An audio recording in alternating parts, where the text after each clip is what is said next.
Iniciando a nossa aula, né? A nossa primeira aula online do curso de Notebook 3, certo? Então, vamos dar uma passadinha rápida aí, novamente, para lembrar vocês, para que vocês vejam como vai ser o curso, tá? O conteúdo do curso. Nós vamos falar das novas topologias, é lógico, né? Diagramas de bloco, nós vamos falar dos diagramas de bloco de cada tipo de tecnologia, SandBridge, Ivy Bridge e Bay Trail, tá? A SandBridge e a Ivy Bridge são muito parecidas, inclusive são compatíveis os sockets. Então a gente vai se basear no curso mais na Ivy, né? Na Ivy Bridge, que é a mesma coisa. Quando houver alguma diferença de sinal ou algum detalhe que tenha diferença entre as duas tecnologias, que são mínimas, tá? Eu vou falar no curso, tá certo? Para a gente não se estender demais, senão o curso vai ficar grande demais e nós vamos falar de Sand e Ivy, né? É a mesma coisa, vamos fazer duas vezes o mesmo assunto, né? Então não adianta, vamos falar da Ivy e da Bay Trail, que são as duas tecnologias hoje que estão aparecendo muito na nossa bancada, tá? E a SandBridge é a mesma coisa, tá certo? Então se vocês já fizeram, ele não está conseguindo entrar mesmo. Se vocês já fizeram o curso Notebook 2, se vocês já fizeram o curso de Notebook 2, vocês vão ver que não tem muita diferença. Existem bastantes detalhes novos, tá? Para manutenção, para a gente ver manutenção. Alguns sinais diminuíram, tá certo? E perto da tecnologia anterior, do Notebook 2, do curso Notebook 2. Teve algumas diferenças de sinais que a gente vai ver na Multi-I/O, né? Tipos de BIOS, no caso tem vários casos de duas BIOS, né? Então a gente tem algumas diferenças, tá? De um curso para o outro. O PCH, né? Você vê que a diferença do anterior, hoje em dia já não tem mais a tal da ponte norte e ponte sul, né? Foi eliminado isso, e lá no Bay Trail a gente não vai ter nem mais a PCH, tá? A PCH vai estar, inclusive, vai estar tudo junto na CPU, tá certo? Nessas CPUs novas que são BGA nos notebooks e são soldadas, tá certo? Aliás, no desktop também existe, já está vindo muita placa, aparecendo muita placa, já é Bay Trail, né? Já BGA soldada, né? A CPU, tá certo? Então nós vamos falar também das PCH Cougar Point e Panther Point, que são muito parecidas também, tá? Vocês vão ver nos diagramas de blocos que é muito parecido, tudo é muito parecido, tá certo? Muda, tem alguns detalhes de fonte, tem alguns detalhes de memória, de vídeo, né? De vários uns detalhezinhos pequenos que alteram de um PCH para outro, tá? Multi-I/O ou Embedded Control, né? Controller, EC, é a mesma coisa, tá, pessoal? Eles mudaram o nome só para ficar um pouco mais difícil, tá certo? Então é a mesma coisa, Multi-I/O é a mesma coisa, não vai dar dor de cabeça, tá? Vocês vão ter aí algumas Multi-I/O que tem a BIOS nela, tá? Algumas Multi-I/Os não tem mais BIOS, a BIOS já está na PCH, então tudo isso aí são diferenças pequenas, tá certo? Carlos, pessoal, eu vou até fechar o chat aqui, tá certo? Porque se eu ficar respondendo o chat, vai ficar difícil, tá? Então, vocês deixem eu explicar, eu explanar bem direitinho, depois a gente tira as dúvidas, a gente bate papo, tá certo? Então, vamos falar de circuitos de clock, tá? Tem algumas placas dessa que utilizam um chip dedicado para clock, para distribuição de clock na placa, e existe placas, né? Existe placas que quem faz essa distribuição de clock é a própria PCH, tá certo? Quando é a própria PCH que faz a distribuição de clock, fica um pouco mais complicado da gente medir isso, tá? Apesar que a gente tem que se basear nos clocks dos cristais principais, tá? 32.768 kHz, que é o clock da LPC, que é do barramento de baixa velocidade, que é da Multi-I/O, tá certo? Esse aí tem que estar bem fixo, né? A forma de onda, uma senoide perfeita, a gente vai ver, eu vou fazer aulas aqui no laboratório, tá? Em vídeo para vocês verem, e nós vamos falar também na aula online, mas vai ser mais em foto, certo? E se basear também no clock de 25 MHz, tá? Que vai ficar na PCH. Esse clock é o básico, tá? É o padrão para criar os outros clocks, tá certo? As outras frequências, frequência de CPU, frequência de PCH, frequência de vídeo, frequência de LAN, tá? Frequência de USB, todas elas têm uma frequência, né? Vocês vão ver no curso aí que eu vou falar em 3 pontos básicos, tá certo? Que precisa ter uma placa, tá? Guardem isso, mas a gente vai falar em aulas futuras, tá certo? São 3 pontos principais que você tem que guardar. Primeiro, alimentação. Tem que existir alimentação para o circuito funcionar. Sem alimentação não funciona, é que nem um carro, sem gasolina não anda, tá certo? Segundo, tem que ter frequência, tá? Então todos esses circuitos, o CPU, PCH, Multi-I/O, tem que existir uma frequência de clock, tá? Para poder então trabalhar e conversar. É como se eu falasse a mesma língua, tá? A Multi-I/O não consegue falar com o outro componente se não estiver falando a mesma língua, dentro da mesma frequência. A gente vai ver isso, inclusive, em analisador lógico, você vai ver as ondas quadradas do clock, tá? Se não estiver falando na mesma frequência, eles não se falam, tá? É um circuito integrado Multi-I/O de 32.768 kHz, não consegue falar com uma PCH a 25 MHz, tá? Quando uma fala A, a outra já está na Lua. Então eles não vão conversar. Elas têm que existir uma frequência de barramento. Por isso existe o barramento LPC, que se comunica a Multi-I/O com a PCH, tá certo? Ou a Ponte Sul antigamente, né? Existe um barramento chamado LPC, tá? Então esse barramento é baixa velocidade, tá certo? Então vai ter uma parte dentro da Multi-I/O, dentro da PCH, que vai estar na mesma frequência conversando, tá? E a PCH vai estar em outra frequência conversando com a CPU, já numa frequência bem alta, né? Na faixa de 25 MHz, e bem mais alta do que isso às vezes, tá certo? No barramento, então, no bus entre a PCH e a CPU, a velocidade é bem maior, assim como entre a CPU e a memória, né? 1.333 MHz. Então, existem vários barramentos de frequência dentro de uma placa, que devem ser conferidas, tá? Às vezes a gente não consegue conferir esses barramentos, tá certo? Mas se você tiver certeza que o clock de 25 MHz está perfeito, o clock de 32.768 da Multi-I/O está perfeito, o resto deve estar funcionando, tá? Muito difícil casos de variação errada de clock, tá? Quando existe um problema de clock, de fornecimento de clock, a placa não vai funcionar mesmo, tá certo? Não vai haver funcionamento na placa. Bom, fontes primárias, é óbvio, todo mundo sabe o que é fonte primária, a gente vai ver bastante isso aí, tá certo?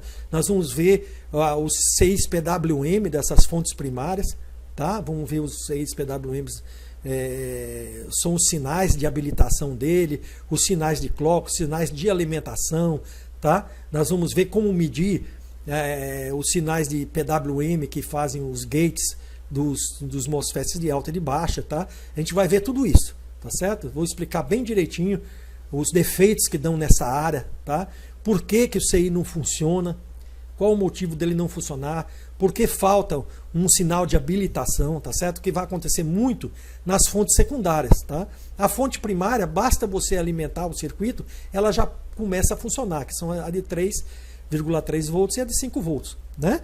Mas as fontes secundárias, elas necessitam de sinais de habilitação, que são os enables, tá? Por isso que eu disse, aí nós chegamos na parte 3, certo? Então, primeiro, alimentação, segundo, frequência, e terceiro, os 2 sinais muito importantes, reset e enable, tá? Eles fazem parte, às vezes, da mesma linha, tá? Reset, dependendo do circuito, pode ser nível 0 ou nível 1, e o enable, geralmente, 99% dos casos, realmente é 3,3 volts, é nível 1, tá? Então, isso daí é muito importante. Por exemplo, você tem umas fontes secundárias, né? Quando você aperta o botão de power, por exemplo, você vai ter então os chamados starts de power, tá? A sequência de starts, que todo mundo fala nisso nos fóruns, fala nisso em vários locais, em vários cursos por aí. Sequências de start. S5, que é a primeira sequência de start, tá? A S4, tem umas que já pula para S3, depende da placa, né? S2, às vezes não tem o S2, tem o S1 direto, e o S0, que é o último, tá? Esse aí, quando aparece o S0, já está lá em vídeo na tela, tá certo? O vídeo já está na tela. Então, sempre o S0 é o finalmente, tá?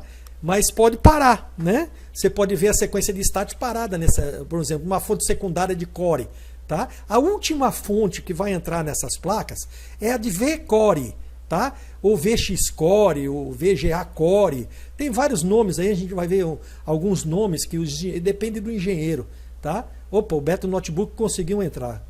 Ainda bem, né, Beto? Deixa eu mudar deixa eu mudar aqui o slide, pessoal, pro Beto poder ver, né? E Beto, se você estiver ouvindo aí, dá um ok, tá certo?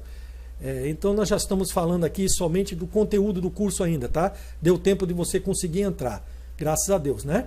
Então, vejamos o que eu estava falando aqui. Fontes secundárias, tá certo? O que é a fonte secundária? As fontes secundárias, elas dependem de sinais, tá? Que é o sinal de reset ou o sinal de enable. Ela pode estar resetada. Vamos dizer, você tem uma linha de um CI-PWM onde existe enable, tá? Então, o que acontece? Se essa linha estiver em nível 0, essa fonte não vai funcionar de maneira nenhuma. Tá certo? Não vai haver a tensão de saída, vamos dizer, a de V-Core, né? A V-Core, que seria a tensão de vídeo, de alimentação de vídeo de 0,89 volts, não vai existir para alimentar a parte do circuito da CPU que faz o vídeo. Então você vai ter todas as tensões dentro da placa, você vai ver lá o HD piscar, vai ver várias coisas, né, na placa e não vai ter vídeo na tela, tá certo? Pessoal, um detalhe aqui que eu preciso falar para vocês, que eu tenho visto muito no suporte. Essas placas novas, muitas delas, a maioria, não funciona VGA externo, vídeo externo, sem estar no Windows, tá? Há necessidade de estar logado no Windows e estar com o sistema operacional no ar para poder funcionar o vídeo externo, tá certo? Então, tomem cuidado quando vocês forem consertar essa placa aí, colocar só um monitor externo. Às vezes você tá a placa funcionando e você não sabe, tá certo? Então, sempre está conectado com a tela de LCD, é importante, tá? Que às vezes o vídeo de VG Core, o V-Core, no caso, a tensão de vídeo não habilita sem a tela estar conectada, porque o computador, a CPU, precisa saber que tipo de tela está conectada, para saber a resolução, essa coisa toda. Então, existem sinais, troca de sinais, tá? Que se você não tiver com a tela LCD conectada na placa, às vezes ela não funciona, tá? Ela pode estar até boa, você consertou a placa e nem sabe, tá certo? Então, cuidado para esse detalhe. Sequência de power nós já falamos, e Beto, eu vou falar aqui um detalhe, que não sei se você sabe. São 3 coisas que eu digo sempre para os meus alunos, tá? 3 coisas importantíssimas que a placa tem que ter para funcionar. Alimentação em todos os circuitos, tá certo? Sem alimentação ela não vai funcionar, em qualquer circuito tem que ter alimentação. Isso é básico, tá certo? Segundo, frequência. Todos os chips multi-I/O, PCH, CPU, tá? LAN, USB, todas elas necessitam de um clock para funcionar, tá certo? Então, sem esse clock não pode ter alimentação, pode ter sinal de enable, mas não tem clock. Então ela não vai funcionar, tá bom? E terceiro, são 2 sinais. Um é o reset, tá? E o outro é o enable. Geralmente o reset é nível 0 e geralmente o enable é nível alto. Existem alguns casos de placa que usam o reset nível 1, tá? Então, geralmente o nomezinho que está lá no esquema tem uma barrazinha em cima, tá? Tem um traço em cima do nome. Quando tiver um traço em cima do nome, é porque ele habilita em nível baixo. Tá? Quando não tiver o traçozinho em cima do nome, ele habilita em nível alto. Isso aí é curso de eletrônica digital, tá, pessoal? Nós estamos trabalhando numa placa que trabalha com sinais digitais. Nós vamos trabalhar tudo com sinal digital. Então a gente precisa saber o básico do sinal digital, tá? Às vezes tem uma bolinha na entrada do chip, vem a linha, tem uma bolinha, mostra que ali é um sinal de baixo nível, nível 0, para poder habilitar, tá certo? Necessita nível 0. Quando não tem a bolinha, ou não tem um triângulozinho, então é nível 1, é 3,3 volts, ou o que ele necessitar, 1,5, acima de 1 volt, tá? Acima de 1 volt habilita vários circuitos, tá certo? Tem vários chips que trabalham acima. Então aí você tem que olhar o datasheet para ver, né, qual é o sinal. Mas geralmente na placa de notebook é 3,3, pessoal, tá certo? Geralmente é 3,3. Bom, Nós somos a sequência de power aqui, eu acho que o Beto, não sei se o Beto já estava aí, então a sequência de power, existe uma sequência, né, que dá a partida pela multi-I/O, a multi-I/O dá a partida no S5, tá certo? E ela fica monitorando o restante, tá? Para ver se funciona. Se essa sequência de power, cada chip desse, cada fonte secundária, o PCH, o CPU, eles mandam um sinal de power OK, tá? Geralmente é o power OK, manda um sinal desse, ou dizendo que está habilitado, alguma coisa dessa natureza, manda de volta, né, para a multi-I/O. Se a multi-I/O tiver algum problema, né? Se a multi-I/O tiver algum problema, então a tendência dela é desligar a máquina, ou não deixar a sequência de power seguir adiante, tá certo? A gente vai ver tudo isso dentro do curso. Eu estou fazendo só uma explanação hoje, tá? A gente precisa conhecer, precisa falar no início sobre como é o curso, né? Circuitos de vídeo, LVDS, HDMI, VGA, tá? Nós vamos falar bastante sobre o LVDS, mostrar no osciloscópio, como é que mede. Quem já fez curso de osciloscópio já conhece, porque eu já falei muito sobre isso, né? Quem já fez o Notebook 2 também eu falei bastante, mas nesse curso nós vamos falar um pouquinho mais sobre esse detalhe, tá? Porque existem placas Bay Trail, que ela não usa, o vídeo passa por um chip especial, um chip dedicado de vídeo. Não é NVIDIA, nem ATI, nem coisa nenhuma, tá? É um chipzinho BGA, pequenininho, tá? Que cuida da saída LVDS, tá certo? Ela pega os sinais da CPU Bay Trail e transforma em LVDS, tá certo? Vamos falar um pouco sobre periféricos. Eu acho que periféricos não tem muito o que se falar, tá certo? Vamos falar de detalhes de LAN, não está reconhecendo o chip de LAN queima muito, né? Tem uns clocks, né, do chip de LAN, tá certo? Tem às vezes um cristal especializado lá, tá? De 25 MHz ou de 50 MHz, de 50 não, desculpa, de 25 MHz, tá certo? Que faz ou 20 MHz, vai depender do chip, tá? Geralmente essas placas mais novas já é 25, tá certo? USB, por que a USB às vezes não funciona? Máquinas chegam na bancada da gente e a USB não é reconhecida. Por quê? Nós vamos ver isso, tá? Por que não tem áudio? Por que não sai nada no alto-falante? Os alto-falantes estão bons, a alimentação está boa, tá? Como é um circuito digital, né? Ela vai pegar os sinais digitais processados pela PCH, tá? Vai passar por um chip dedicado de áudio, né? E vai ser então, nas saídas vão ser analógicas, tá certo? Elas vão transformar em analógico para poder movimentar o alto-falante, tá? Vários detalhes de periféricos a gente vai falar, tá certo? Dicas de defeitos prováveis em cada circuito desse, né? Nós vamos ver dicas, dar dicas para vocês, tá? Vamos tirar a dúvida de vocês. Eu vou dizer para vocês, o que é multi-I/O pode ocorrer com a multi-I/O, né? Conforme a gente vai vendo os sinais, tá? Eu vou mostrando para vocês os sinais, como aquilo ali funciona, para onde vai, para que serve, e se ele não tiver, o que acontece, né? Se ele não tiver presente, tá certo? Por exemplo, quando você aperta o botão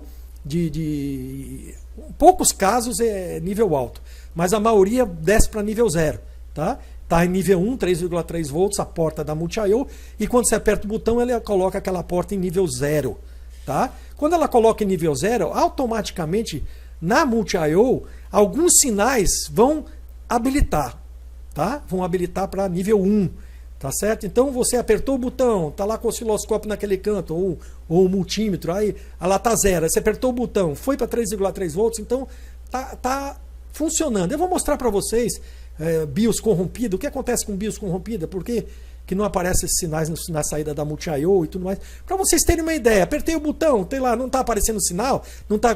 Pô, tem duas coisas, a BIOS deve estar corrompida, provavelmente a BIOS está corrompida. Aí você vai lá, regrava a BIOS, continua da mesma coisa, pode ser multi-I/O, né? Aí eu vou mostrar os sinais todinhos que vocês, principais, não são todos os sinais, pessoal, tá? Não são todos os sinais da placa que a gente vê, são somente os sinais principais, tá certo? Não adianta ficar falando de sinal e para que serve aquilo, que isso aí não vai resolver para vocês. Vocês estão na área de manutenção, vocês precisam saber o que está ocorrendo com a placa. Tá? Por que aquele sinal não funciona? Aquele sinal tem que estar habilitado. Por que ele não está habilitado? Então você volta para trás e vai olhando aqueles sinais, tá certo? Os sinais que a gente vai fazer uma sequência nisso aí, tá? Para vocês poderem então entenderem o funcionamento da placa, né? E poderem na hora da manutenção acompanharem, né? É muito rápido. Mas vocês podem acompanhar com osciloscópio, com multímetro. Vocês podem acompanhar, pô, esse sinal aqui não levantou. Por que não levantou? Aí então a gente vai dar as dicas, o porquê não levantou. Tá certo?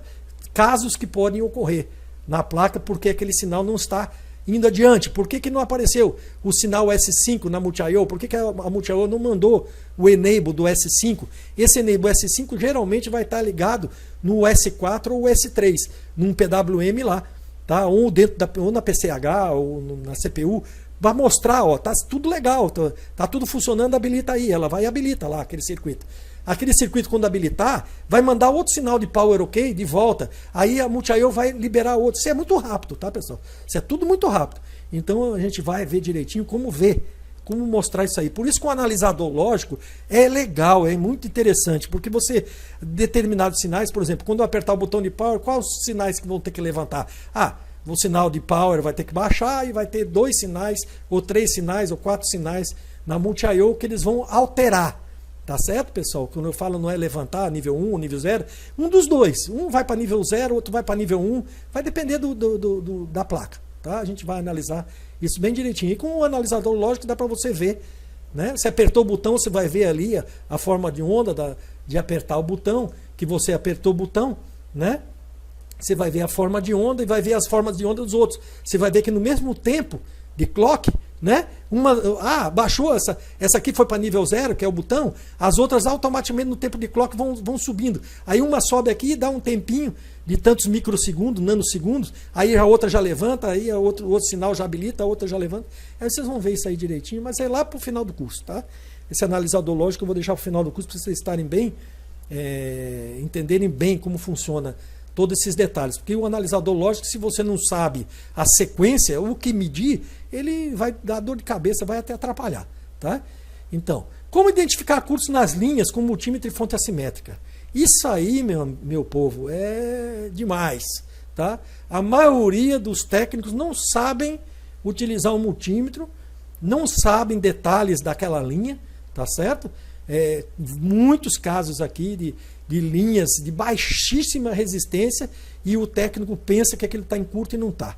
Tá? Então eu vou ensinar vocês bem direitinho, bem explicadozinho em aula aqui no laboratório, como é que você utiliza o multímetro, quais são as resistências que vão dar, se você ficou em dúvida com relação àquela resistência, como você vai utilizar, o que você vai utilizar e como você vai fazer para descobrir se aquela linha está em curto ou não, ou se ela está com consumo exagerado. Tá? Isso nós vamos utilizar a fonte simétrica e outros detalhes mais para a gente entender o que está acontecendo. Tá? Vamos usar o osciloscópio, o frequencímetro, né, para ver os sinais e tensões, né, que o osciloscópio também é um voltímetro de alta qualidade. Né? E clocks. Né? A gente vai ver os clocks, todos os sinais a gente pode ver com o osciloscópio. Tá certo? O osciloscópio é um aparelho básico. Com um raio-x, né, para o pessoal, os médicos de ortopedista, por exemplo. O médico ortopedista, como é que ele vai saber como é que está o osso? O que está acontecendo? O que aconteceu com você? O osciloscópio é a mesma coisa, é um raio-x da placa. Tá? O osciloscópio lhe mostra os sinais que estão trafegando, o que está trafegando, que tensão está ali, que frequência tem ali, qual é a amplitude do sinal, o formato do sinal, tá? O gráfico dele. Né? Então não adianta para não ser. Eu fiz uma explanação. E vamos verificar os sinais da placa com o analisador lógico, tá certo? Nós vamos então analisar os sinais com a placa com o analisador lógico, que essa aqui é a parte nova do curso. Tá? A parte nova do curso, tá certo? Uso da gravadora de BIOS, nós vamos usar a G540 da Genius, que tem muito no mercado, tá? Um preço acessível, e vamos trabalhar também com a TS866 da MiniPro, tá? Que é outra gravadora também, que tem muita gente que tem essas gravadoras, tá? E vamos dar alguns detalhes, só mostrar como é que se faz gravação, como é que se lê a BIOS e tudo mais, né? E um certificado de presença ao final do curso, tá? Será um certificado digital, para vocês imprimirem aí da maneira que vocês quiserem. Então vamos adiante, eu estou trocando aqui a tela, essa aqui vamos passar rapidinho, quarta-feira, serão as aulas com duração de 1 hora no mínimo, tá? Mais ou menos vai dar 1 hora, 2, tá certo? Aulas gravadas em vídeo no laboratório, tá? Eu vou fazer várias aulas gravadas no laboratório, que tem que ser no laboratório, né? Porque aqui não dá para a gente passar vídeo, né? A internet de vocês pode ser que seja pequena e vocês não vão conseguir acompanhar. Então, e nós vamos fazer 2 aulas presenciais num sábado, tá? Aqui em Fortaleza, a serem marcadas. Eu estava pensando em fazer uma aula no meio e uma no fim, mas eu resolvi uma coisa melhor. Nós vamos fazer uma aula no final do curso, tá? No final do curso, num sábado e domingo.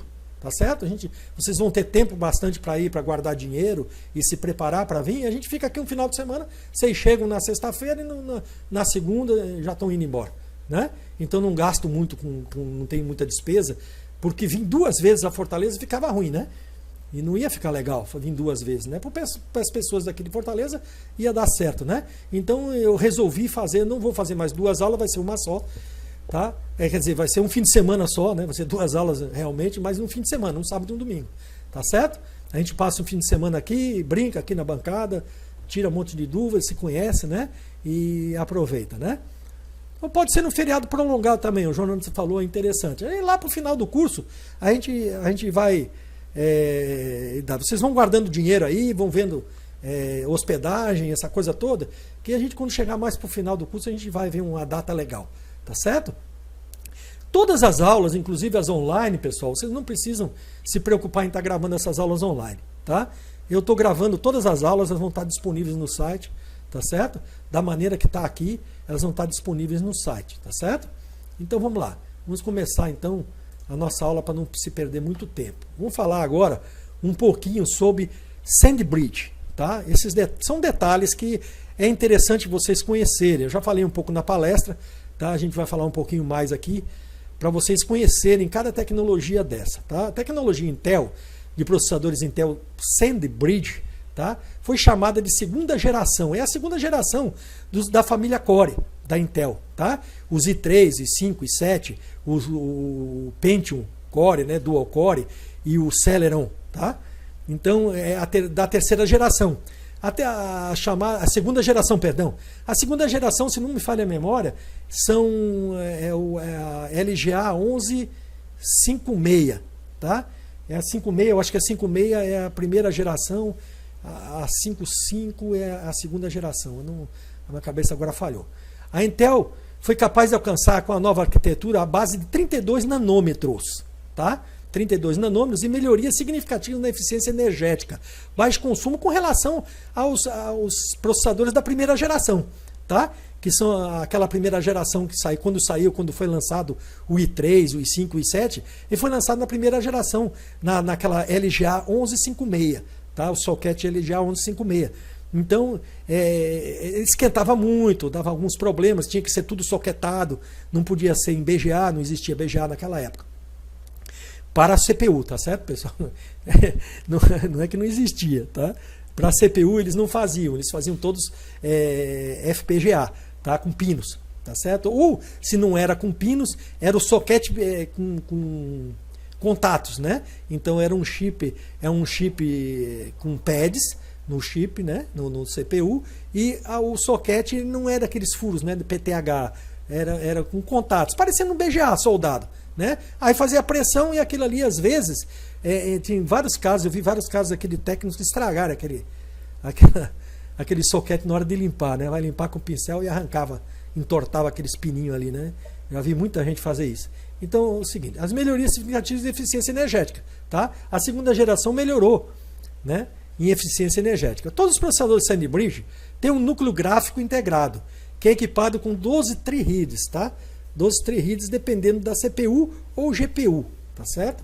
Dependendo da CPU, aí 3, cada uma dessas aí vai ter a quantidade de triheads que o fabricante colocou. Isso aí não é muito, para nossa manutenção, não é muito importante, mas é interessante vocês conhecerem. Tá? A Intel tem feito mudanças técnicas no âmbito dos núcleos da unidade central de processamento. Com isso, ganhamos um desempenho considerável. Tá? Com o SandBridge, a Intel incorporou a unidade de processamento gráfico na mesma pastilha de silício. Tá? Então, ela tirou aquela parte gráfica que ficava na ponte norte, né? Quem comandava isso era a ponte norte, ela simplesmente trouxe para dentro da CPU. né? Isso eu falei na palestra para vocês. Você sabe que você, na hora que você diminuiu aí para 32 nanômetros, tá? Houve condições na mesma pastilha de silício colocar mais circuitos, né? Então eles colocaram a parte de gráfico, né? A parte de vídeo. O que acontece com isso, pessoal? Melhorou consideravelmente a performance de vídeo, né? Jogos, para você assistir cinema, essa coisa toda, então melhorou demais, tá? O que aconteceu é aquecimento, né? Eles conseguiram aumentar a velocidade do processador e também aconteceu um pouco de aqueceu alguma coisa a mais esse processador, tá? Ele aqueceu um pouco mais. Deixa eu ajeitar aqui o microfone. Bom, a GPU se comunica com os núcleos por barramentos em anel de alta velocidade e é compatível com o Microsoft DirectX 10.1, né? 10.1, também mais rápido que o anterior, né? O 9, tá? Integrador gráfico da Intel. Então, o que aconteceu? Estando na mesma pastilha, a comunicação entre a CPU, a unidade central de processamento, e a GPU, que é a unidade de processamento gráfico, ficou dentro da mesma pastilha. Então, está em anel. Isso aí é 33 nanômetros, tá certo? O que acontece? Não existe aquela parte física entre a CPU e, por exemplo, a ponte norte, ou entre a CPU e uma GPU gráfica, tá? Uma NVIDIA separada, tá certo? Que ocorre também, mas aí existe barramentos, velocidades e outras coisas a mais. Então isso aí melhorou muito, tá? As saídas de vídeo do processador, tá certo?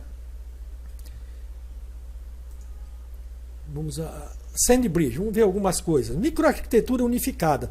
Os processadores da linha SandBridge unificaram tudo, tá? Incluindo os núcleos de processamento, controlador de memória, cache de último nível, que é LLC, tá? E gráficos em um único chip para o socket LGA 1155, tá certo? Então, o socket da SandBridge é 1155. Aí veja o seguinte,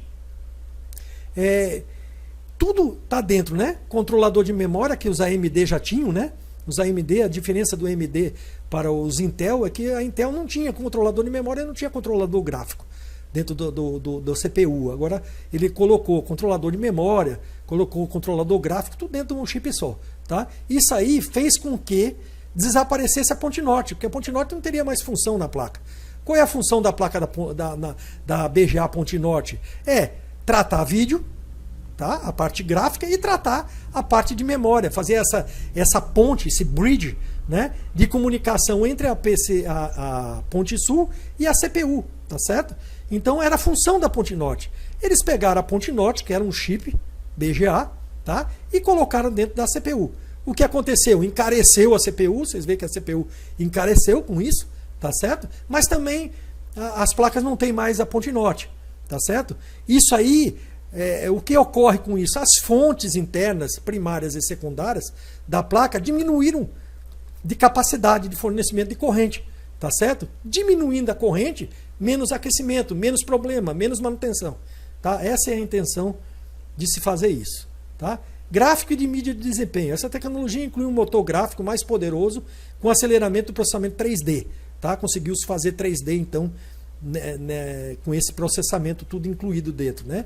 Essa integração. Fornecendo um desempenho comparável para vídeos HD e gráficos de jogo 3D. Essa tecnologia dá um salto gigantesco para usuários finais usarem e abusarem no nível HD, tá certo? Então, a SandBridge já abriu um leque bastante grande nesta área, tá certo? Um novo nível de controle, os processadores SandBridge controlam o desempenho de potência para as unidades de processamento central e a unidade de processamento gráfico, auxiliando exatamente onde o desempenho é necessário, tá certo? O desempenho que a gente tinha baixo nas tecnologias anteriores, na primeira geração, né? Nas gerações anteriores, era que demorava, tá certo? O processamento demorava, né? Não tinha, para você ter desempenho, você precisava de memórias com velocidade, você precisava de chip gráfico, essa coisa toda. E com essa tecnologia mais nova, já melhorou muito isso daí, tá certo? Melhorou bastante. Minha esposa até trouxe um docinho para mim aqui. Quero agradecer ela. Processadores de desempenho. Overclocking é possível, tá? Então esses processadores, as BIOS de placas razoáveis, placas boas, elas dão a possibilidade de overclocking, tá? Aumentando o desempenho entre 5% e 7% sem falhas nos outros componentes adjacentes. Quem são os outros componentes? São componentes periféricos da CPU, tá? Que a CPU é a central, é a unidade central, ela é o cabeça, ela é o gerente de tudo, tá? Um PCH, um multi-IO, um circuito de clock, eles são o quê? Eles são componentes periféricos, tá? Existe CPU Sandy Bridge rodando a 4,9 GHz no resfriamento a ar somente. Para vocês terem uma ideia, olha como ficou essa tecnologia da segunda geração, a Sandy Bridge. Ela consegue rodar a 4,9 GHz, tá? Com simples resfriamento a ar, sem precisar de cooler, tá certo? Sem precisar de cooler. Então, é um avanço muito grande, tá? No consumo, né? no desempenho térmico, né? O desempenho térmico da CPU, tá certo? Então, eles colocam, lógico, a gente coloca cooler nisso tudo aí para facilitar para a CPU realmente trabalhar em níveis de temperatura baixo, para ela poder então dar o rendimento completo, tá certo? Que quanto vai aumentando a temperatura, depois a gente vai ver no curso, tá? Não é só a CPU, são todos os chips, até os chips digitais, transistores, todos. Conforme você aumenta a temperatura, tá certo? A tendência é baixar a velocidade, tá certo? Diminuir a velocidade. A Intel, inclusive, por que os processadores Intel, até é bom falar isso, por que os processadores Intel não dão tanto problema quanto a AMD, tá? A AMD, se você não botar ali um cooler no AMD, meu amigo, ligar, 2 minutos já era o teu processador, você queima ele, tá? Por quê? Porque os processadores AMD, eles não têm a tecnologia que a Intel existe desde os primórdios, Pentiums, os primeiros Pentiums, tá? Ela colocou uma tecnologia interna no processador que faz o seguinte: conforme vai aumentando a temperatura do processador, ela vai baixando a frequência, tá? Conforme ela vai baixando a frequência, a tendência do processador é diminuir a temperatura, tá? E diminuir o consumo. Diminuindo o consumo, o fluxo de corrente dentro do processador é menor. O fluxo de corrente sendo menor, temperatura menor. Mas também existe um problema. Ela diminui a velocidade. Até o ponto, tá, de crítico. Quando chegar naquela temperatura crítica, que o processador chegou na temperatura máxima dele, que ele vê que ali ele vai queimar, então o que ele faz? Ele desliga a máquina. Tá certo? Já o AMD não. O AMD vai e pum, queima. Tá? Acontece muito isso aí. Ele precisa fazer, às vezes, circuitos periféricos de controle na multi-IO, tá? Os AMD têm periféricos de controle na multi-IO. Conforme o sensor de temperatura da placa chega a um ponto crítico, ela então avisa a multi-IO vai desligar a máquina. Tá? Então, mas pode existir curto no processador por alto endurecimento. Sim, isso, lógico. A gente vai falar sobre isso aí. Quando a gente estiver falando sobre processador, a gente vai falar bastante sobre isso, tá certo? Por exemplo, se você liga a máquina, né? Se você, por exemplo, liga a placa lá, aí dá partida na placa, certo? E você vê que a CPU está aquecendo demais, de repente, ela está em curto, tá certo? Ela com certeza está em curto, tá? Não só ela, mas como o PCH, tá? Como uma multi-IO, como um MOSFET, a gente vai ver tudo isso, tá certo? Se vocês alimentarem a placa, ela tiver um componente desse, tiver em curto, um capacitor em curto, um MOSFET, um PCH, um CPU, e ela subiu o aquecimento, a temperatura muito rápido, tá? Ao ponto da gente chamar de queima-dedo, né? Você com certeza você pode condenar aquele componente porque ele está em curto, ele está ruim mesmo, tá certo? Existe uma técnica que o pessoal usa com esses papéis térmicos, tá?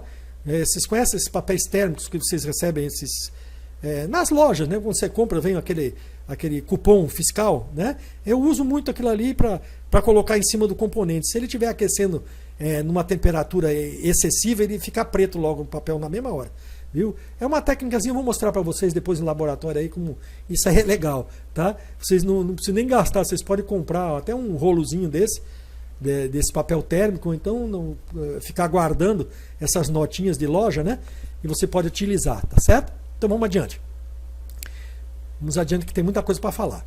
Aqui nós temos então um diagrama de blocos que nós falamos já, para vocês já assistiram a palestra, tá? Eu vou passar rapidamente aqui, tá certo? A gente vai falar isso mais em aulas, a gente vai ver mais em aulas de laboratório, tá?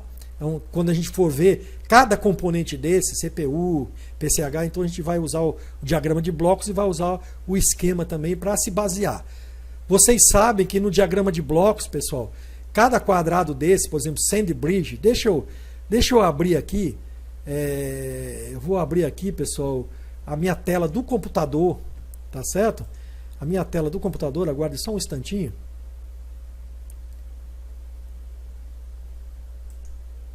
Ó, tá dando para vocês verem aí? Bom, veja bem. Isso, Alexandre, papel de impressora fiscal. Não sei se vocês estão conseguindo ver aí, pessoal. Eu abri aqui a minha tela do computador, tá certo? Então, se vocês verem aqui, ó, tá? Mobile SandBridge, tá certo? Mobile SandBridge. CPU Dual Core, né? Socket RPGA 989, tá certo? Eles falam, o 1156 da 1155, perdão, da desktop, né? O RPGA 989 isso é do notebook, tá? Então vocês veem aqui, vocês olhando no circuito aqui do diagrama de blocos, vocês veem que aqui na parte de baixo tem page 5, 6, 7, 8, 9, 10. Tá? Então, essas páginas 5, 6, 7, 8, 9, 10 vai estar o esquema da CPU, tá, pessoal? O esquema da CPU com seus sinais, alimentação, barramento. Geralmente o 9 e o 10, as últimas páginas são de power, alimentação. O 10 aí vai mostrar o VSS, que na verdade é o terra do processador, os pinos que fazem um terra, que fazem um VSS. Tá certo? E o pino 9 e os pinos de power, que são os pinos onde vai estar a alimentação, que é importante para a gente, né? Os pinos 5, 6, 7 e 8, provavelmente aí no caso, são sinais de controle. Vai mostrar para vocês o power dele, os sinais de barramento, os sinais de VGA, os sinais de controle de memória, os pinos, tá? A gente vai ver tudo isso bem direitinho no curso, tá certo? Olhe bem aqui.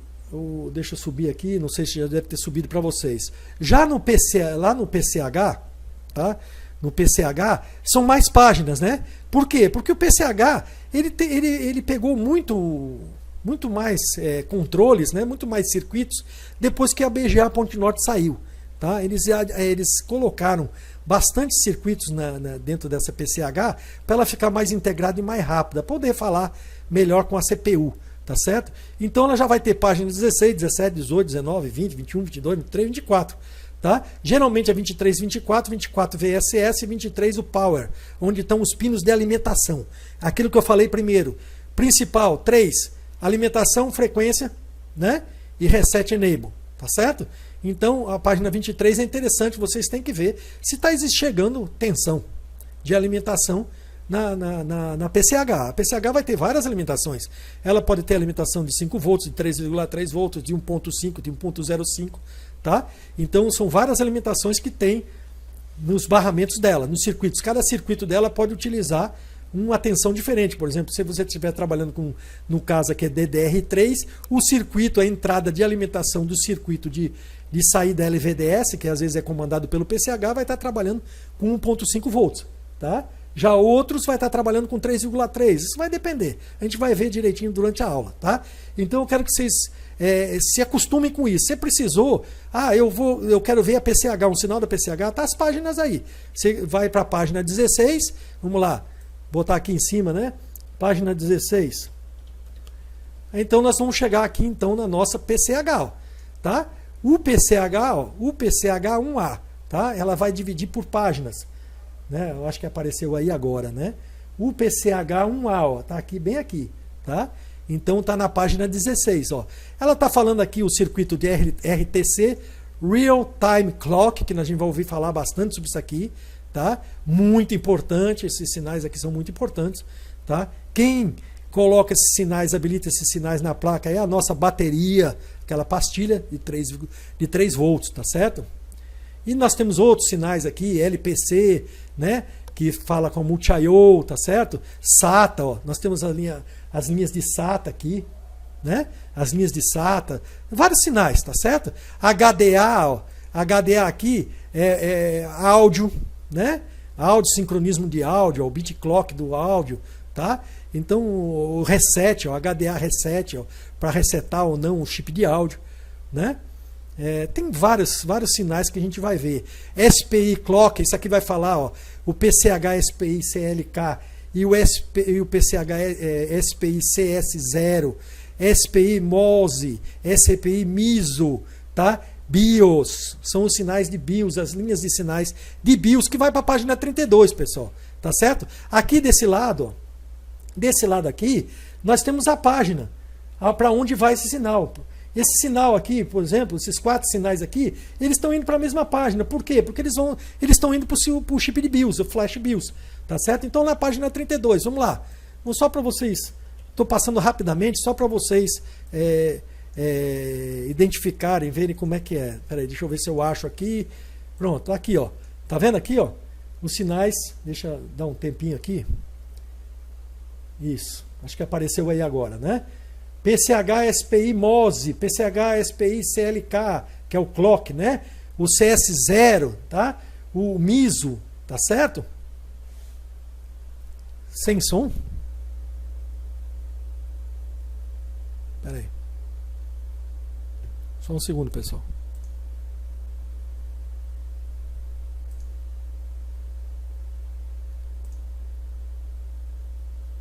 Perdão, pessoal, deu um pequeno problema aqui, tá certo? Mas eu vou voltar aqui para a página aqui, porque vou mostrar esse outro aqui, tá?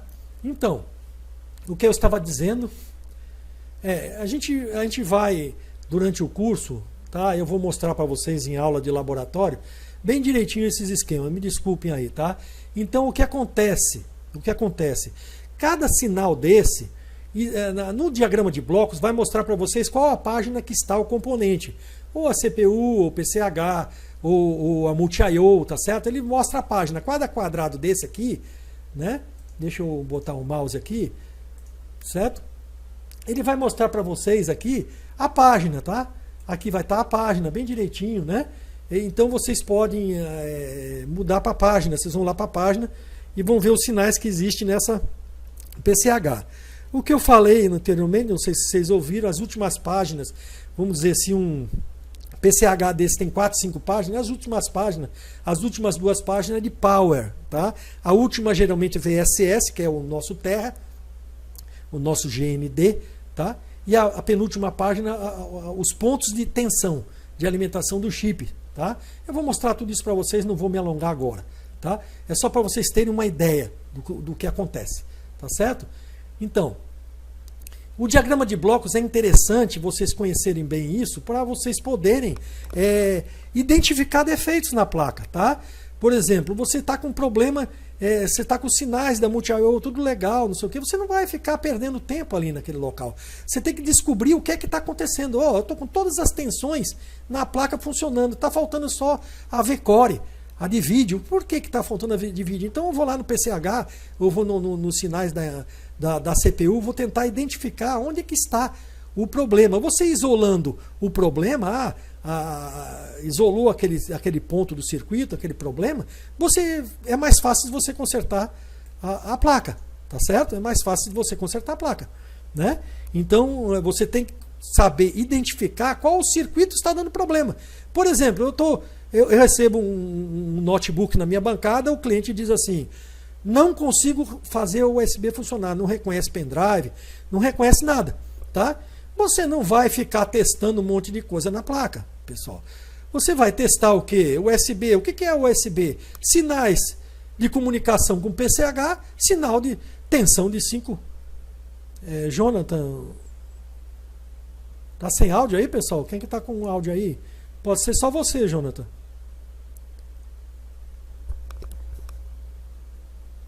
Pessoal, vocês estão ouvindo? Pode ser tua internet aí, Jonathan, viu? Pode ser tua internet, porque aqui eu tenho um monitor onde eu estou gravando aqui. Às vezes é a internet, pessoal. Tá complicado hoje, viu? Com esse negócio de cair a energia, tá complicado, tá? Então, qualquer coisa tá sendo gravado e vocês podem, se vocês perderem alguma coisa, depois na gravação vocês pegam, tá? Eu vou adiante porque senão vai ficar muito tarde, já 9 horas, tá? Tá certo? Parei para dar uma pensada. Bom, vamos adiante. Então, se o cliente chega para você e diz, olha, minha USB, tá? Ela não está sendo reconhecida, não reconhece pendrive, não reconhece nada. Você vai olhar o quê? A fonte de 5 volts, que alimenta a USB, você não vai conferir fonte de 3,3 volts. Tá certo, pessoal? Então vocês têm que saber isolar o circuito, tem que saber identificar, tá? Não ficar perdendo tempo com coisa desnecessária, tá certo? Se você ficar perdendo tempo com coisa desnecessária na placa, você vai passar a tarde toda e não vai conseguir consertar a placa. Tá certo? Então o USB trabalha com o quê? Com 5 volts. Ela tem 2 sinais, tá? Um sinal de clock e um sinal de comunicação de dados, barramento ida e volta, né? Nos 2 sentidos, que vai falar com quem? Com a PCH. Você vai olhar multi-I/O, pessoal? Não tem nada a ver com multi-I/O, tem a ver com PCH, tá certo? Você vai olhar CPU, você vai olhar memória? Não, você não vai olhar isso. Você tem que olhar a PCH, que é ela que comanda a USB. Você vai olhar as linhas de USB, tá? Você vai conferir o clock na USB, se existe. Você vai conferir se está havendo comunicação, tá? Você vai conferir se tem tensão na porta da USB de 5 volts, senão não vai alimentar o componente, tá? Então é isso que eu quero que vocês entendam, tá? O diagrama de bloco serve para isso, para vocês terem uma ideia. Quem comanda quem? Quem faz o quê? Tá? A PCH comanda o quê? HD, comanda o CD-ROM, comanda o USB, comanda a saída de áudio, comanda a LAN, comanda o Wi-Fi, comanda os card reader, comanda a maioria delas, algumas delas comanda as saídas de vídeo, tá? As saídas, o conector de LVDS está direto na PCH, tá? Quem faz o vídeo, pessoal, é a CPU. Quem melhora os gráficos é o NVIDIA aqui em cima, tá certo? Quem faz os vídeos gráficos é a CPU. Quem melhora a qualidade gráfica é a NVIDIA, mas quem distribui para o conector é a PCH nesse caso aqui, tá? Então vocês têm que saber identificar isso, para vocês não ficarem perdendo tempo, tá certo? Bluetooth, quem comanda é PCH, você não vai olhar o multi-I/O, tá? Tá certo? Você não vai lá olhar o multi-I/O. Agora, quem controla teclado é PCH? Quem controla o mouse é PCH? Quem controla o boot da máquina é PCH? Não é, né, pessoal? Quem controla tudo isso é a multi-I/O.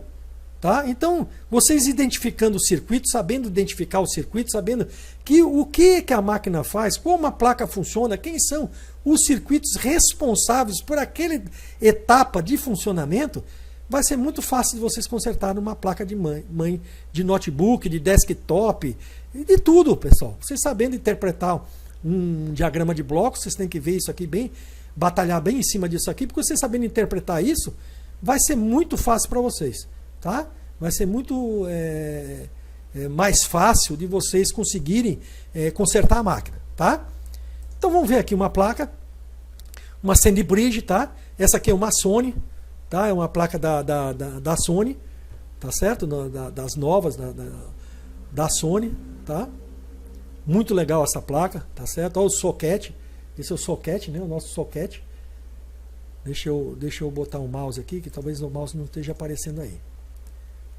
Deixa eu ver aqui, monitorar aqui o mouse. Pronto. Nosso socket, né? Aqui está o nosso PCH, ó.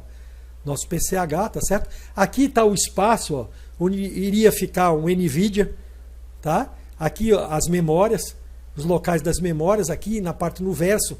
No verso dessa placa tem outras 2 memórias, geralmente são 4, tá? Aqui ficaria nessa placa, nesse caso aqui não tem, né? Não tem o controlador de vídeo, tá? Não tem o controlador de vídeo aqui, tá certo? Aqui estão as fontes, ó.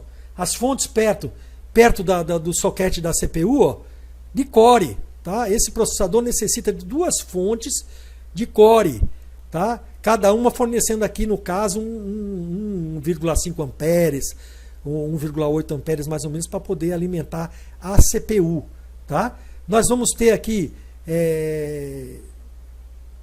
primária, as 2 fontes primárias, Se não falha a memória, essa aqui é 5 volts, essa aqui é 3,3, tá?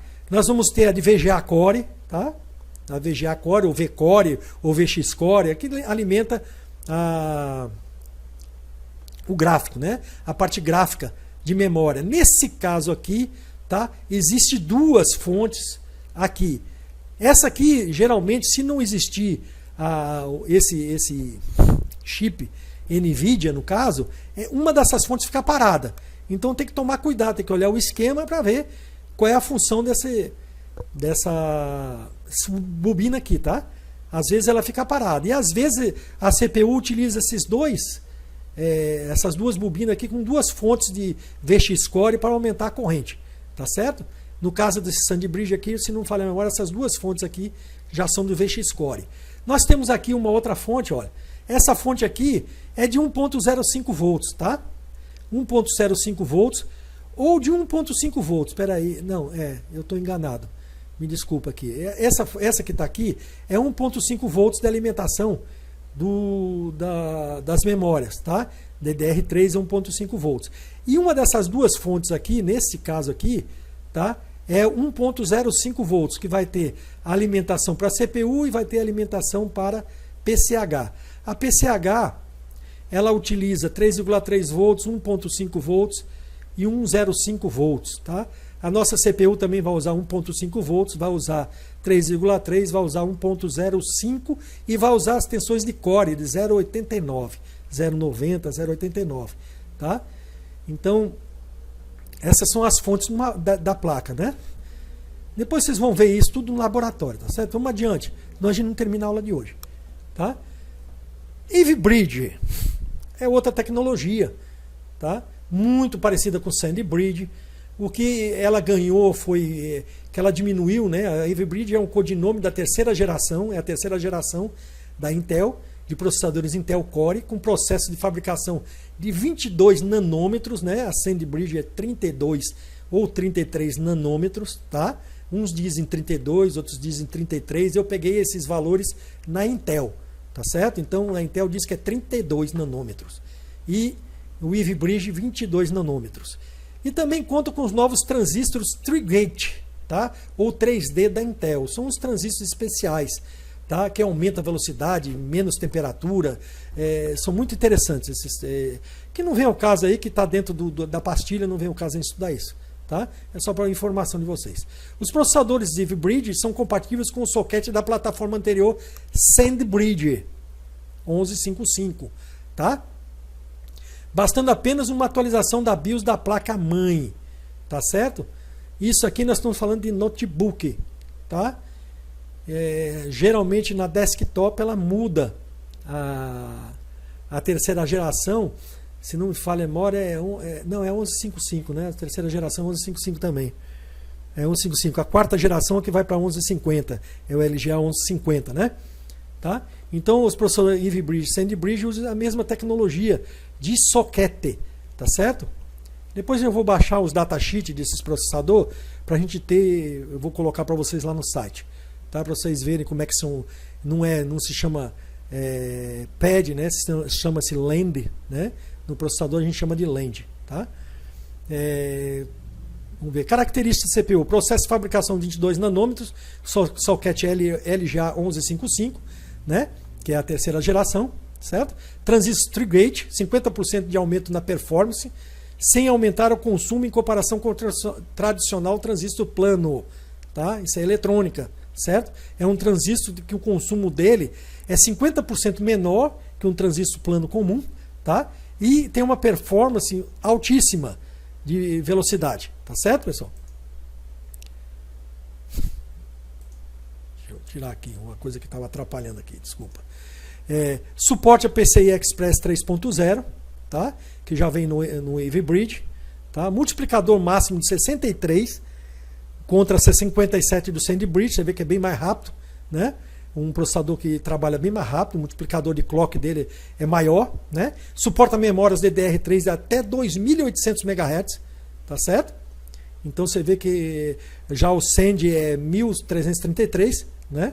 Então já o Eve já vai pegar um suporte de memória de maior velocidade, bem mais velocidade bem maior, que isso aí é um performance da máquina muito melhor, né? Suporte a DDR3L, tá? Que são memórias de baixo consumo para notebooks, tá certo?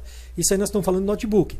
Desktop tem uma diferença com relação às memórias, tá certo? As memórias são um consumo maior, o consumo de placa desktop é maior que de notebook, né? Então essas DDR3L, elas são as memórias especiais que vêm nos notebooks mais novos, tá?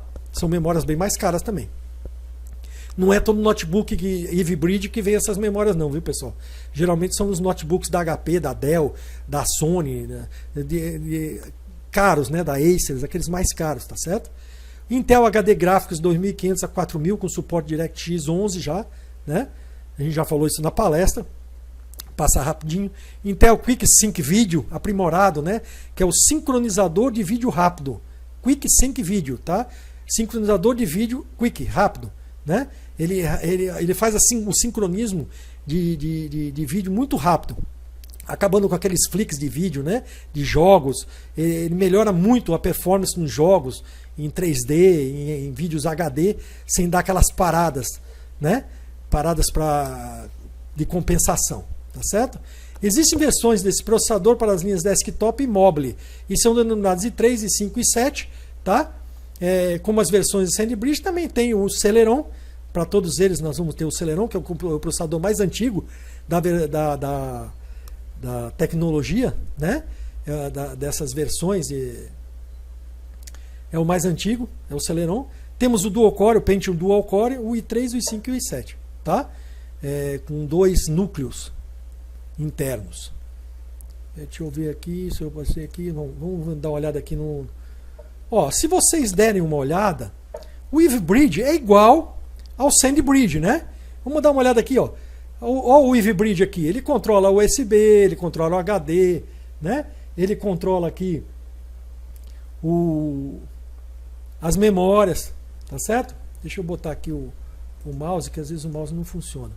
Bom, ele controla as memórias, ele controla, olha que interessante, né? No Ivy Bridge ele tem um chip da AMD, ó, para controlar os vídeos, né? VRAM, VRAM é vídeo RAM, é RAM de vídeo, né? Tá certo? DRAM é do controlador de CPU, são as DRAM, DDR3, e as VRAM são as de vídeo. Aqui é um controlador, ó, que interessante, da AMD, né? Tá? Que vai fazer o processamento de vídeo. Mas olha quem é que trabalha com socket. Quem trabalha com socket é o PCH, tá? As saídas é feito aqui no processador, é melhorado, né, graficamente aqui por o chip dedicado de vídeo, tá? Mas as saídas são conectadas aqui, tá certo? Estão vendo aqui? Vocês estão vendo aqui? Existem os barramentos de vídeo, ó. CRT, LVDS, HDMI, né? Então eles são integrados da mesma maneira do SandBridge. Você vê que não tem diferença. O áudio aqui é igual, né? PCH que controla. SPI-ROM também tem, né? A VLAN, o GigaLAN, né? Que é a cabo. A Wi-Fi, né? O card reader, é tudo igual, tá certo? Ele é totalmente compatível.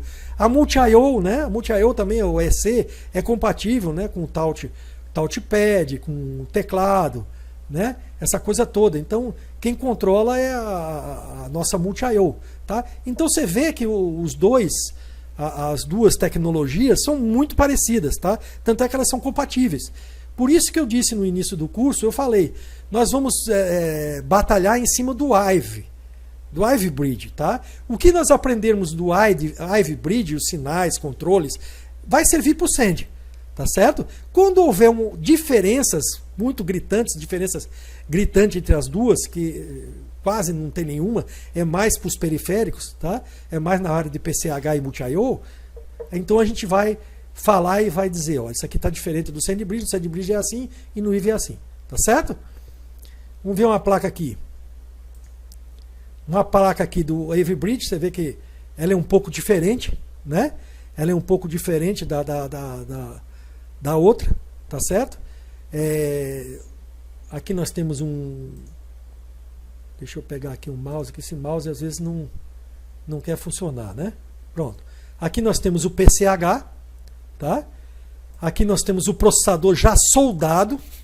Olhe bem, Ivy Bridge, processador soldado na placa, tá? A maioria dos Ivy Bridge vem o processador já soldado na placa, tá tá certo? Já são BGA, tá? Então isso aí complica um pouco a troca, né? O teste que a gente faz de tirar a CPU, aquela coisa toda. Complica um pouco também, aí é o que nós vamos ter a diferença em ver as linhas de core, as linhas de V-core, para a gente saber se está em curto ou não. A Ivy Bridge é mais difícil que a Sandy Bridge, tá? Já é uma diferença entre uma placa e outra. Só um instantinho, pessoal, deixa eu tomar um golezinho aqui.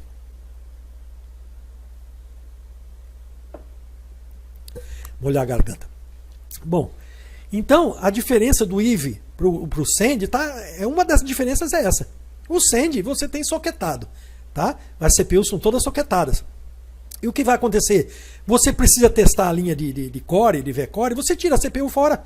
Então você vai saber se a linha está em curto ou não, porque a resistência da linha vai subir muito, tá? Com o processador ela vai ficar lá embaixo. Já no Ivy não tem condições de você fazer isso, tá? Você vai ter, para você testar uma linha de core ou de V-core aí, né, nesse processador, vai dar uma resistência perto de zero, porque o consumo dela é muito baixo, a impedância da linha é baixíssima, tá? Você pode pegar aí um ohm, 2 ohms, tá entendendo? Então você vai dizer, pô, tá em curto, e não tá em curto, não existe curto aí. Aí você vai ter que utilizar a técnica, outra técnica para identificar se existe ou não curto nessa linha, tá? Isso a gente vai mostrar em laboratório para vocês como fazer. Tá? Então tem muita diferença, tá? Pessoas técnicos que estão acostumados com curso Notebook 2, com aquelas placas de Ponte Norte, Ponte Sul, tá? As técnicas de manutenção de fonte, de algumas fontes, mudaram muito, tá certo? Então, às vezes o técnico não conhece esses detalhes e se perde. Pensa que a CPU está em curto, saca fora a CPU, sacou fora uma CPU dessa, você não vai encontrar stencil para fazer o rebaling, é complicado de achar os stencils, tá? Para fazer o rebaling dessas CPUs, né? As esferas são pequenas demais, 0,40, né? Então vai ser complicado, vai ser trabalhoso para você fazer, tá? E tudo isso vai complicar, então tome cuidado com relação a isso, tá? Prestem atenção, vocês, antes de vocês chegarem nas aulas relativas a esses detalhes de fonte, vocês tomem cuidado com essas placas, tá certo? Porque essas fontes de V-core, de core, elas vão aparecer para vocês no multímetro o curto, tá? Elas podem dar zero, inclusive. É uma resistência tão baixa que o teu multímetro não vai conseguir identificar e vai mostrar no zero no display, tá? Mas ela não está em curto, viu, pessoal? Ela não está em curto. Você vai ter que usar outras técnicas com fonte e tudo mais para poder identificar consumo nessa linha. A mesma coisa PCH, tá?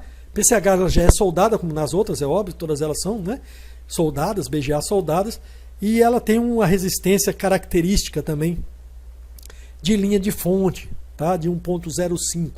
Ela vai ter a alimentada principal dela, a alimentação principal dela é 1.05, tá certo? Então ela vai ter umas características também nessa linha de fonte, que a gente vai falar no laboratório, tá? Nas aulas de laboratório. Com relação ao resto, né? Multi-I/O, tá? CIs de charger, né? BIOS, né? Aqui nós estamos com a BIOS aqui, a Multi-I/O da ITE, né? A BIOS também aqui nesse canto, tá certo? Geralmente essas placas aqui não tem nada no verso, tá tudo numa face só, né? Antigamente você tinha chips nos versos também, em cima e no verso, né? Essas placas Ivy, geralmente elas não tem nada no verso, são limpas, né?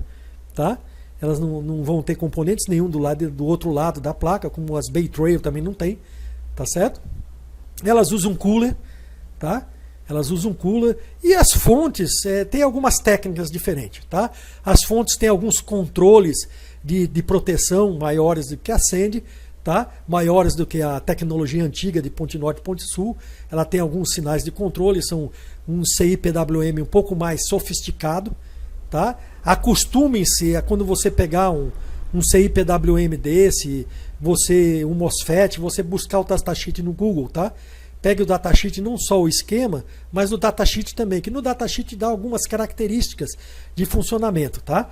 Lá no datasheet vai dizer, por exemplo, uma porta de enable, vai dizer qual é a tensão de enable daquele chip, tá certo? Então a mesma tensão que vai estar no datasheet é utilizada pelo engenheiro, na placa, tá? Então, se você chega numa placa dessa, você vê lá um chip PWM, por exemplo, tá com uma tensão de 1 volt, 1,5 volt naquela porta de enable, e você desconfia, você vai no datasheet e vê naquela porta lá qual é a tensão que necessita para habilitar aquele chip. Aí vai dizer, ó, a tensão a partir de 2 volts, entre 2 e 3,3 volts é que habilita o chip. Aí você vê que aqui está errado, né? É uma maneira de você ver que o chip não está sendo habilitado por falta de energia, falta de tensão. Tá certo? Então vamos adiante. Vamos falar daqui desse rapaz aqui, chamado Bay Trail SOC, SOC, Socket 1170 FCBGA. Tá? É um circuito integrado, um CPU, que foi feita pela Intel. A Intel está querendo fazer o seguinte, ela está querendo juntar tudo, notebook, desktop, tablet, celular. Ela está querendo fazer uma tecnologia, ela está buscando, né, uma tecnologia que ela já conseguiu com esse Bay Trail, por exemplo, agregar tudo isso, tá certo? Usar o mesmo tipo de processador, o mesmo tipo de tecnologia para agregar todos os aparelhos pessoais, tablets, celulares, né? Tá certo? Notebook, desktop, que essas placas bem pequenininhas, né? São Bay Trail, tá? Não tem mais a PCH. Nesse caso aqui não existe mais PCH, é um System on a Chip, tá? É o SOC, quer dizer, System on Chip, certo? Sistema com um chip só, tá certo? Tá dizendo isso aí. A Intel continua a fazer ondas no espaço da mobilidade, quer dizer, ondas no espaço da mobilidade são palavras, né? Que a Intel coloca, tá certo? E lançou oficialmente o seu mais recente System on a Chip, tá? Que é tudo em um, tá? É o chamado tudo em um, né? Da família de processadores, formalmente conhecido pelo codinome Bay Trail, tá? Como as pessoas vivem um estilo de vida cada vez mais móvel, a Intel está desenvolvendo tecnologia para oferecer a melhor experiência possível para as pessoas em movimento. É a família Bay Trail de processadores, é aquilo que eu falei.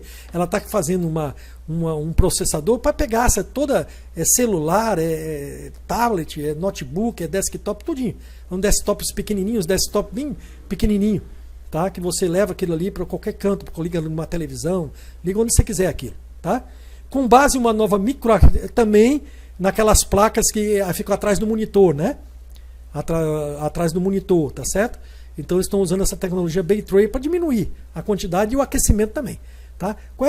Com base em uma nova microarquitetura de baixa potência e alto desempenho, Silvermont, Bay Trail é o primeiro Tri-Gate, tá? 3D com um núcleo de 22 nanômetros, quad-SOC, tá?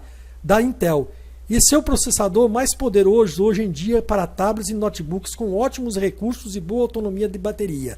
Tanto é que se você abrir um Positivo, um CCE esse da linha Bay Trail, um Acer, um Samsung da linha Bay Trail, você vai ver que a bateria, tá? Ela só tem 2 elementos dentro, né? Antigamente vinha 4, 5 elementos, tá? Hoje vem 2. E é fácil de você fazer manutenção porque ela está acoplada dentro da caixa da máquina, né? Não existe mais aquela caixa, você tem que quebrar a caixa do cliente, aquela coisa toda, né? Ela está ali dentro, bem visível, você pode trocar essas baterias, esses elementos da bateria, tá? A flexibilidade da microarquitetura Intel Silvermont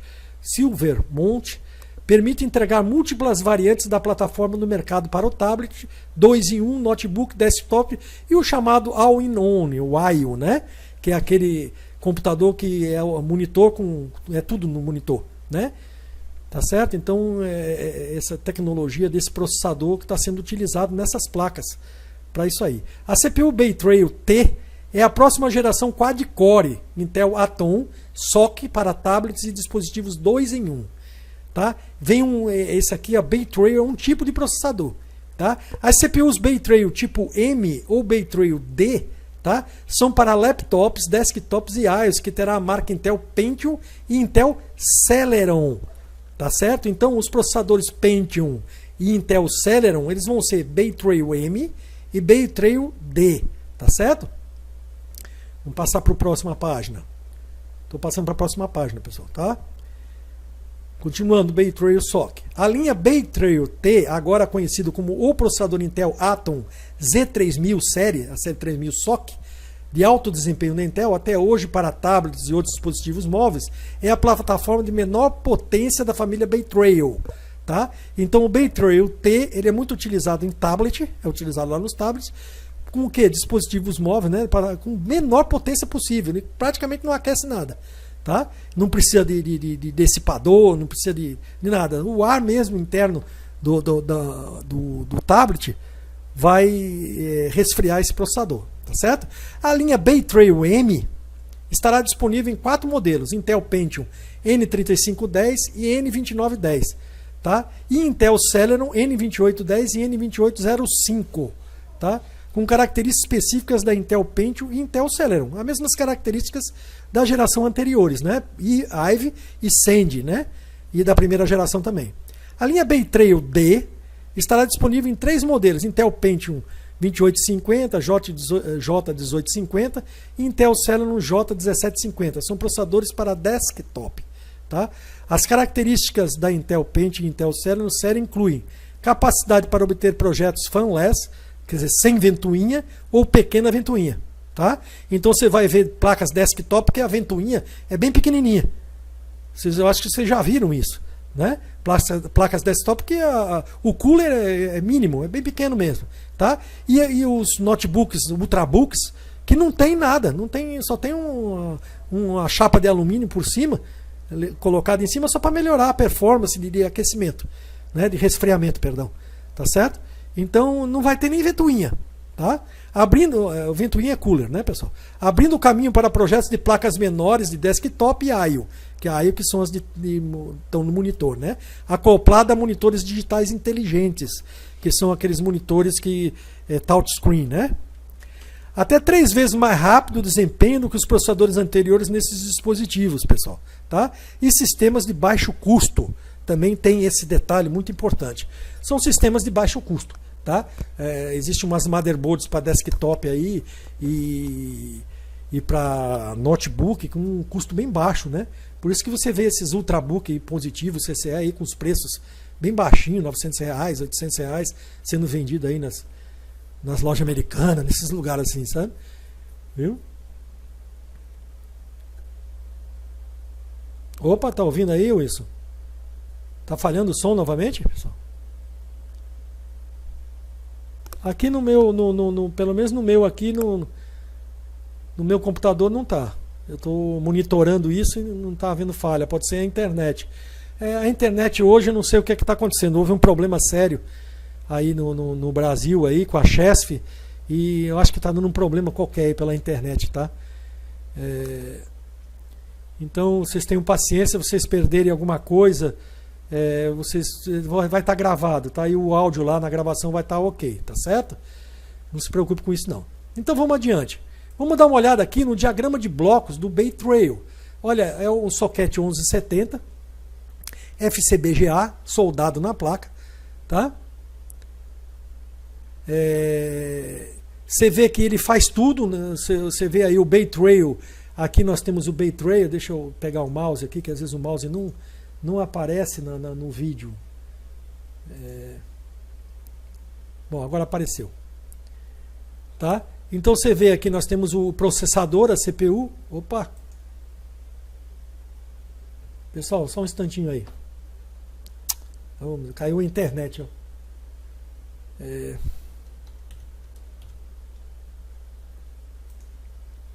Caiu a internet, a minha caiu aqui também. Ó. Desculpa aí, pessoal, está acontecendo. Perdão, pessoal, caiu a internet, tá certo? Tá havendo algum problema na internet hoje, infelizmente, mas vocês vão ter isso aí gravado, tá certo? Acho que melhorou agora, né? A internet deu um pique na internet, não sei o que foi que aconteceu. Caiu inclusive aqui o da gravação. Lá na gravação vocês vão ver que a internet caiu, eu tive que fazer o login novamente, tá? Então, olhe bem, o processador aqui, no nosso caso, é um só, né? Você vê que o diagrama de blocos aqui tem o processador e tem a nossa multi-I/O, né? Somente, tá? Então esse nosso processador, ele está fazendo tudo, ó. Ele está controlando as USB, ele está controlando a saída de módulo de TV, as portas de debug, né? Os HD, ó, os minicard, tá? O CD-ROM, que é o ODD, né? as USB, ó, tá? A BIOS ROM, ó, tá vendo? Né? Ele vai, aqui tá a saída de tela, vocês vão ver melhor lá na aula, tá certo? Não, perdão, aqui é o clock de 32768, é ele que faz. O clock de 32768 tem uma entrada nele, né? E vai ter uma entrada de 25 kHz, 25 MHz, que está sendo feito pela LAN. Esse cristal aqui é o mesmo cristal, é a mesma frequência que vai usar o Bay-Trail, o processador vai utilizar. Ele vai utilizar esse da LAN também, né? Aí você vê o codec de áudio, ó, você vê que aqui nós temos um codec de áudio, né? Com as saídas de áudio digitais, tá? Ele vai controlar então aqui em cima a nossa memória, vai controlar o nosso vídeo, né? Tá certo? Para sair da LCD, ó, a saída LCD, então ele vai ter aquilo que eu falei no início da nossa aula, esse tipo de processador, ele usa um chip especial, é bem pequeno, até parece uma multi-IO, assim, metade de uma multi-IO, um quarto de multi-IO, tá? BGA, né? Você até confunde, pensa que é um CIPWM, uma coisa assim dessa natureza, que faz a saída LVDS, tá? Ela só faz uma interface, é um chip de interface, que ela vai pegar os sinais da Bay-Trail e vai transformar esses sinais em LVDS e vai colocar então no nosso conector do LCD, tá? Então você vê que tem diferenças nesse diagrama de blocos com relação ao Ivy, ao Sandy, né? Em relação à primeira geração, que é Ponte Norte e Ponte Sul, vai ter bastante aí, nós vamos falar isso bastante em aulas, tá certo? E a Multi-IO é a mesma coisa, tá? Ela controla aqui, no caso, o charger, controla o fan, se existir fan, ventoinha, né? Ela vai controlar os keyboard, né? O touchpad, deixa eu ver o que mais tem aqui embaixo. A flash ROM, nós vamos ter uma flash ROM também aqui, tá? A flash ROM, que às vezes o mouse não mexe, esse mouse é sacana. Ó, aqui nós temos uma flash ROM, tá? Nós temos aqui um sense de temperatura, tá? Um sensor de temperatura. Ela vai controlar a bateria, a Multi-IO. Você vê que a Multi-IO, ela começou, o charger, ela controla o charger, tá vendo aqui o charger? E vai controlar a nossa bateria. Então, existe alguns detalhes diferentes entre essa placa Bay-Trail e a placa Ivy e a placa Sandy. Tá? Você vai receber muita Ivy Sandy na tua bancada, por enquanto. Tá? E vai aparecer muitos Ultrabook positivos, Ultrabook CCE, Ultrabooks da Sony, são bem fininhos, tá certo? Da Acer, da Samsung. A Samsung está fazendo uns bem fininhos, que já vem com esse processador Bay-Trail, tá certo? Então vocês têm que se acostumar e vão receber isso muito na bancada. E vocês vão ter que... dá para lucrar com todas, viu isso? Você sabendo consertar as placas, dá para lucrar com todas. Mas para isso você precisa conhecer a tecnologia e saber consertar também elas, né? Tá certo? Não adianta se você for um técnico de tecnologia antiga, Ponte Norte, Ponte Sul, tá? Você vai pegar um Bay-Trail dessa e vai se enrolar todinho. Porque a fonte dela é totalmente diferente, o consumo de fonte é totalmente diferente. Quando você vai alimentar uma fonte de linha de fonte de um processador desse aí, de uma placa dessa, você vai ter as mesmas 1.05, você vai ter mesmo 0.89, você vai ter o mesmo 1.5, porque as DDR são 1.5, tá? Você vai ter as mesmas, mas o consumo, que era 3 amperes, por exemplo, um processador era 3,5 amperes, 3,8 amperes na Sandy, ou você vai ter 1 ampere aí de consumo, tá? Numa Bay-Trail dessa. Então a diferença de consumo é muito grande. Então você tem que tomar cuidado com isso, né? Em se basear nessa área, tá certo? Isso aí a gente vai falar tudo nas aulas, tá bom, pessoal? A gente vai falar tudo isso nas aulas, nós vamos debater bastante isso aí. Nós vamos começar com Sandy e Ivy Bridge, nós vamos fazer aula só dessas duas, né? Vamos falar bem dessas duas, dos sinais, né? Depois nós vamos falar do Bay-Trail, tá? O Bay-Trail tem os mesmos sinais, tá certo? Tem as mesmas tensões. Agora os consumos das fontes são diferentes, as técnicas nas fontes são diferentes, então vocês têm que aprender bem esta parte, tá? Vamos dar uma olhadinha. É o mesmo sistema, tá? Todos os diagramas de blocos têm as páginas, tá certo? Tem as páginas onde você vai encontrar o esquema, os circuitos que estão no diagrama, né? Os circuitos de cada circuito, tá certo? Aqui nós temos uma placa-mãe Bay-Trail, tá? Essa é uma placa da Positivo, também utilizada na CCE. É a mesma placa, tá? Do Ultrabook da CCE, do Ultrabook da Positivo, pessoal. E do oh meu Deus, tem outro computador que usa também ela, os Toshiba, tá? Os Toshiba também estão usando essa mesma placa. A placa é a mesma, tá? É igual a placa, tá certo? Então você vai ver, você vê aqui, ó, que nós temos a CPU, tá? Deixa eu ver se o mouse aparece aí, pessoal. Ó, o mouse apareceu aí, tá?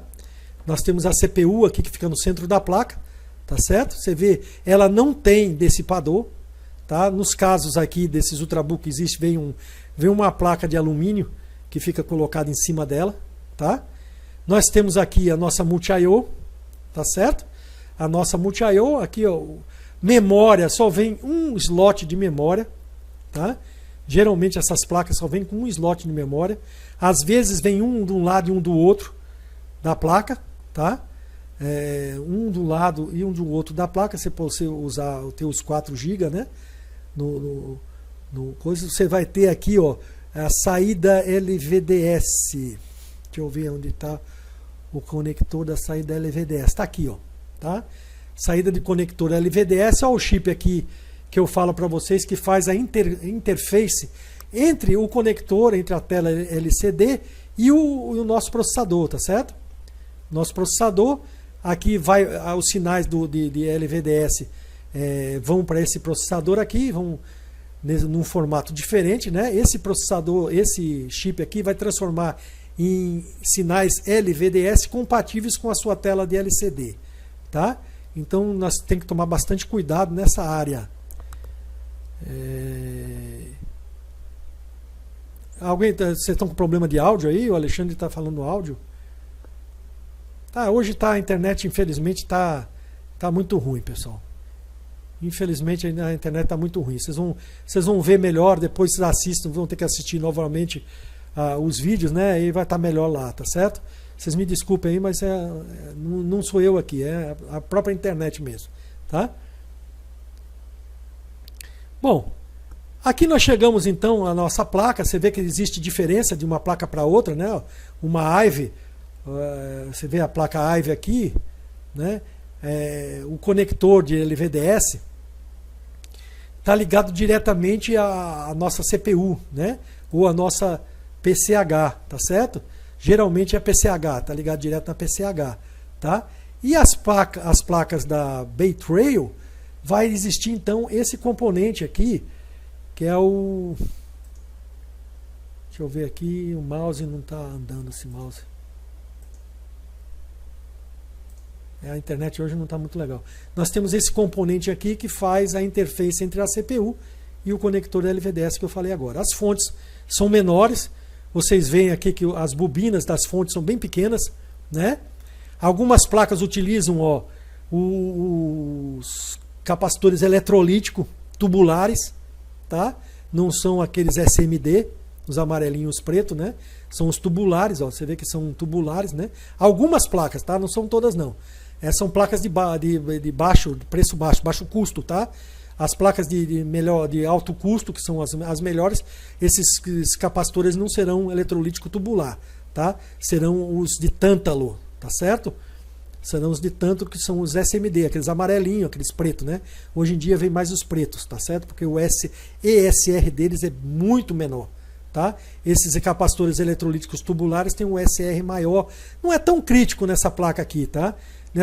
As fontes dessa placa aqui não são tão críticas com relação a ESR, tá? Para processador e para saída, para alimentação de outros chips, né? Agora as placas com melhor tecnologia, que tem chips dedicados de saída de vídeo, aquela coisa toda, né? NVIDIA, ATI, aí elas já tem que ter os tântalo, tá? Por causa do problema do ESR, tá? Nas linhas de fonte, tá certo? Eu acho que eu estava vendo aqui que estava falhando, era o meu microfone mesmo. Às vezes ele cai aqui. Bom, vocês então, nas próximas aulas, a gente vai começar agora então a ver os circuitos independentes, separados, tá? Aqui foi uma explanação mais geral para vocês conhecerem, tá certo? É uma face também, tá? As IVE e as Bay Trail já são uma face, tá certo? Essas tecnologias mais novas em notebook que estão vindo aí, é uma face só, tá? Geralmente não existe a outra face, né? Não existe, não, existe a outra face, não existe a componente na outra face, tá certo? Existem algumas placas com essas tecnologias aí que tem componentes no verso, tá? São placas mais detalhadas, com mais interface, tá certo? Mas até agora o que eu tenho pego são todas elas numa face só. Mais fácil, inclusive, de trabalhar, né? Você pode trabalhar em cima da placa, fazer as medições em cima da placa com ela no próprio gabinete, né? Tá entendendo? Fica mais fácil, você não precisa estar virando placa e às vezes tem que medir um sinal num lado, medir o sinal do. Às vezes você tem que pegar 2 sinais, né? Tem que pegar um embaixo, outro em cima. Era chato demais para a gente consertar. Essas são mais fáceis de consertar nesse ponto somente, tá? São mais fáceis de você consertar. Bom, pessoal, chegamos então ao fim da nossa aula, né? De hoje. Essa aula vai estar lá no site, vocês podem rever ela, se vocês perderam alguma coisa aí o Jonathan já está achando já, né, Jonathan? 1h30, tá? Já falamos o que tinha para falar nessa aula, certo? Nas próximas aulas nós vamos pegar mais pesado, tá legal? Nós vamos pegar mais pesado. Hoje foi uma explanação geral, tá? Para vocês conhecerem cada tecnologia dessa que nós vamos fazer no curso, que nós vamos dar no curso, tá certo? Vocês precisam conhecer essas tecnologias, assistam essa aula 1 ou 2 vezes, para vocês poderem se inteirar bastante dessa tecnologia, tá? Isso vai aparecer bastante na bancada de vocês, tá certo? Ultimamente tem aparecido bastante aqui. Geralmente que eu conserto muito placa de técnicos aqui, né? Então geralmente eles não conseguem consertar essa placa, né? As de Ponte Norte, Ponte Sul já estão dominando, mas quando chega nessa área aí, nessas placas aí, eles já estão com problema e trazem para mim, tá? Trazem para mim poder consertar, que eles não conseguem, né? Tá? Então essa aula foi mais geral, tá? As próximas aulas a gente vai pegar pesado, nós vamos falar circuitos independentes, aí nós vamos pegar pesado, inclusive nós vamos fazer aulas conjuntas das duas tecnologias da online, junto com as de laboratório, né? Tá? Nas de laboratório a gente vai pegar mais, mostrar mais para vocês. Essas online elas ficam mais complicadas, porque eu tenho que usar imagem, né? Eu tenho que já usar imagem aqui, eu não vou passar vídeo, porque tem muita internet de vocês, pode não suportar, né? Pode não suportar e começar a travar e vai prejudicar vocês. Então, aqui a gente vai usar mais imagens, slides, né? Falando sobre aqueles pontos, vamos falar sobre CPU, aí nós vamos falar dos sinais, vou mostrar os slides de cada sinal, aonde vai os sinais, vai ser por slides. E nas aulas de laboratório vai ser em vídeo. Eu vou gravar em vídeo mostrando tanto a aula de um esquema, né? E os detalhes com placa na bancada.